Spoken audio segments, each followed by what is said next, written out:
Assalomu alaykum va rahmatullohi va barakatuh. Hammamizlar sport bilan 100 kun nomli challenge'imizni bugun 45-kunidamiz. Bugun sizlarga kasb tanlash haqida shunday suhbat qilib bermoqchi edik.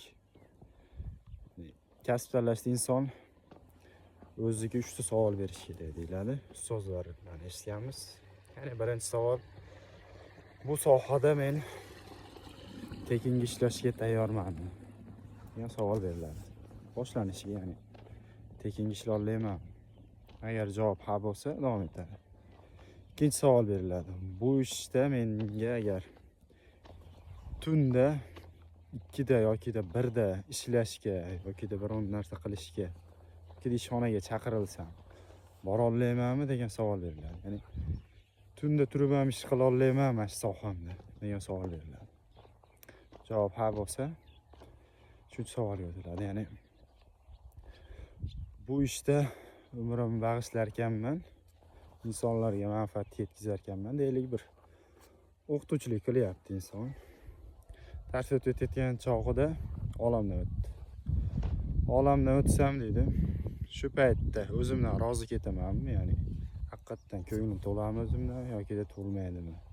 Ya'ni insonlarga yaxshilik qila olmadim deb o'ylaymanmi yoki qilolmadim deb o'ylaymanmi? Ya'ni yaxshilikni yetkazib bera oldim deb o'ylaymanmi deb turib uchinchi savol beradi. Agar javob ha bo'lsa, shu kasb tanlash kerak deyishardi. Endi bir kasbga doir bo'lib o'tgan bir voqea bor edi. Adashmasam Bahovuddin Naqshband davrida bo'lib o'tgan.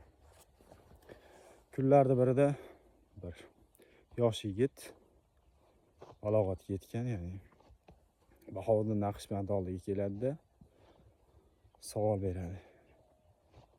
Hazrat deydi, men kasb tanlamoqchiman. Qaysi bir kasb tanlay desa, otang qilgan ishni qil dedi.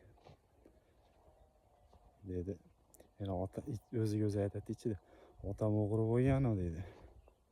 Shayx adashdi shekilli, hazrat adashdi. Qaytib ketadi. Esidan chiqib qoladi yana bir 3-4 kundan keyin yosh ulug' inson bo'lsa deb turib, oradan bir muddat o'tgandan keyin qaytib keladi. Qaytib yana o'sha savolni qaytaradi. Ya'ni qaysi kasb tanlay? Hazrat desa aytadiki, otang qilgan ishni qil deydi. Desa, haqiqatan ham adashyapti shayx hozir deb turib yana qaytib ketadi. Bu holat 3 bora takrorlanadi. Oxiri yana savol so'raydi, ya'ni qaysi kasb tanlay desa, otang qilgan ishni qil desa. Ha bo'pti, ash ishni qilaman dedi yigit. Otam o'g'ri bo'lgan deydi o'ziga o'zi. Men ham o'g'irlik qilaman. Kechki payt sizlarni masjidlardan boshlayman deb beradi. Hamma xufton namozini o'qiydi, yigit ham shu yerda xufton namozini o'qiydi. Hamda jamoat tarqalar ekan, hamma chiqib ketadi, u qoladi bir burchakda. Qolib, hamma chiqib ketgandan keyin bitta yangi gilamni sekin o'rayatsa, bir tashqaridan eshik ochiladi. 40 ga yaqin odam kirib keladi eshikka. Kirib kelyapsa, gilamga shartta kiratdi, o'zi ham o'ralib bir burchakka qorong'ulik joyiga bekim oladi. Bu paytda bilasizlar, svet bo'lmagan. Bundan tashqari, hali Shuriyadagi holat bo'ladi-ku. Shuriyada bittasi shunda kirib turib, gilamgami shunda aylanib turib, masax bichim bilan savalaydi-yu. Shunga o'xshab o'ralib bir burchakka turib oladi. Keyin kirishadi, o'rtaga doira shaklda o'tiradi, 40 ga yaqin odam. Turishsa, orasida Bahovuddin Naqshband bo'lgan deb aytishadi. Ya'ni Bahovuddin Naqshband oldiga kelishgan bo'lishadi. Turib bir masala o'rtaga tashlanadi. Hazrat deydi, bizni 40-imiz o'tib qoldi. Bizga bir yo'lboshchi kerak dedi. Ha, aytgancha ular 40 chiltonlar degan so'zni eshitgan bo'lsanglar kerak. Chiltonlar bo'ladi. Ya'ni chiltonlar insonlarga yaxshiliklar qilib, asosan deydi, kechki payt chiqib ketishar ekan, ertalab qaytib kelishar ekan. Kechki payt insonlarga yaxshiliklar qilib, ertalab tong saharda uylariga qaytishar ekan. Ya'ni kechasida ko'rinmasdan yaxshilik qilishni yoqtirgan insonlar bor ekan. Bunday qandaydir bir tuzilma desak ham bo'ladi. Bunday bir jamoa bo'lishgan ekan. Ularning boshlig'i, ya'ni 40-chisi vafot etadi.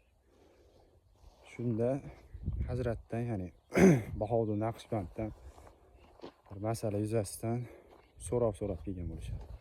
Bahodir Naqshband javob beradi. Deydi, "O bir joyda bir gilamga o'ralib yotgan bola" deydi, "sizlarni boshlig'inglar bo'ladi."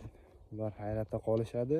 Yigit ham hayratda qoladi. Chunki uni u yerda turganini hech kim bilmasdi, ya'ni Allohdan boshqa. Avliyolarga karomatlar berilgan, payg'ambarlarga mo'jizalar berilgan mesela. Ya'ni bir karomat bo'lsa kerak bu ham. Ya'ni uni bir joyda turganini bilishi. Ha, aytgancha u insonni, ya'ni u yigitni otasi Chiltonlardan bo'lgan ekan. Kech payt ketib, ertalab kelsa, otam katta ehtimol bilan o'g'ri bo'lgan deb bilar ekan. Birinchi kasb tanlayotganda ota kasbini ham qilib qo'yish kerak deydi. Ya'ni ota kasbidan ham o'rganib qo'yish kerak, boshqa sohalarni ham o'rganib ketish kerak. Ota kasbi ham unutilib ketmaslik kerak deydi. Ya'ni o'g'ri bo'lsa o'g'irlik qilish degani emas, shayx to'g'ri tomonga yo'naltirib ketdi bolani. Shuni ulashib degandim. Assalomu alaykum va rahmatullohi va barakatuh.